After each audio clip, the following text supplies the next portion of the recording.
This is one of my glute and hamstring activation circuits that I do before lifting heavy weights. So I'm going to be starting with a weighted sumo squat, doing 10 reps of this. I just have some dumbbells up by my chest and I am tapping my butt back onto this ab machine. People just use this for sit-ups and crunches, but I use it to work my hamstrings and my glutes. So this is a very basic exercise. I'm sure you know of it.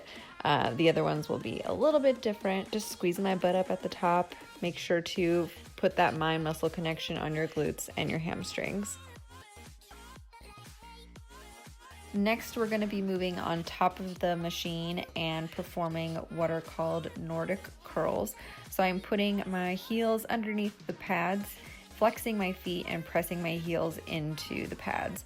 And I'm just going to fall forward very slowly, contracting my hamstrings and my glutes as much as possible. You're also going to be using some of your back here as well.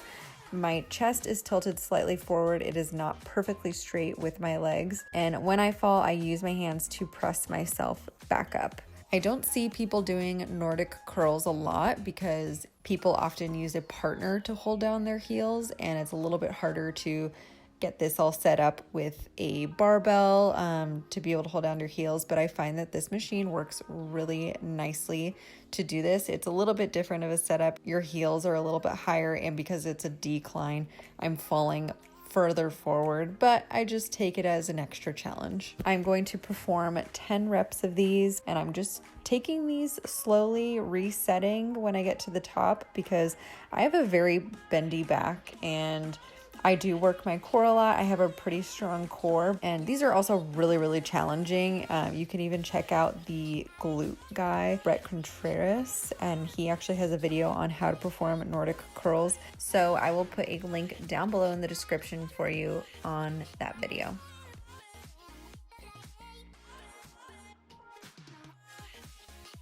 For the next exercise, I brought over a medicine ball, and I am just literally in a sumo squat position, picking it up, pressing it over my head and slamming it on the ground. And I'm just going to work through these really quickly. Also to note, I am going up on my toes. This provides a major extra balance challenge. It really targets the glutes and the hamstrings. You're working your whole posterior chain here. And I've got some lovely little flyaways on my hair. So I'm getting back onto the machine and I'm going to be in a similar position, pressing my heels up against those pads, flexing my feet. And this is what is known as a hyperextension. It's a little bit different. Normally your hips are supported by something and you're at more of an angle. This is very 90 degrees and also very unsupported except for by the back of your heels.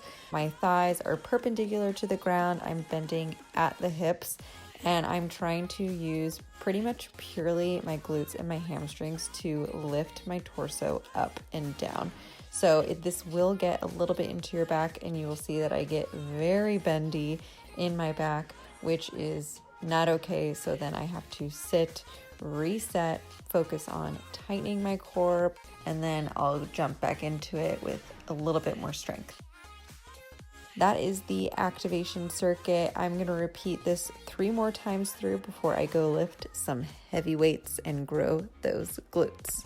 Don't forget to subscribe to my channel, give this video a thumbs up, and I will see you guys in the next video. Thank you so much for watching.